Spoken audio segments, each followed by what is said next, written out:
आयलोनगरचं प्रादेशिक बातमीपत्र। आज दिवसभरातील महत्त्वाच्या घडामोडी। शिवसेना फोडणं हे मोदी शहा यांचं मोगलानंतरचं सर्वात मोठं आक्रमण। संजय राऊत यांची भाजपवर टीका। मी हिरो झालेलं कुणाला कसं आवडेल, पंकजा मुंडेंच्या वक्तव्याची राजकीय वर्तुळात चर्चा। धडाकेबाज अधिकारी तुकाराम मुंढेंची पुन्हा बदली, आता असंघटित कामगार विभागाच्या विकास आयुक्त पदावर नियुक्ती। निवडणूक आयोगाकडून विधान परिषदेच्या 11 जागांसाठी निवडणुकीची घोषणा। 12 जुलैला होणार मतदान आणि मतमोजणी। ओबीसींच्या हक्कासाठी उपोषणास बसलेल्या लक्ष्मण हाकेंची तब्येत बिघडली, उपचार घेण्यास नकार।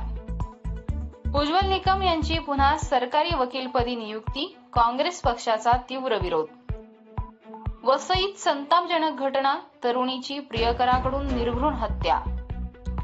पंढरपूर कराड रस्त्यावर भीषण अपघात, 5 महिला ठार, 3 जण गंभीर जखमी। गायिका अलका याग्निक यांना झाला दुर्मिळ आजार, दोन्ही कानांनी ऐकू येणं अचानक झालं बंद।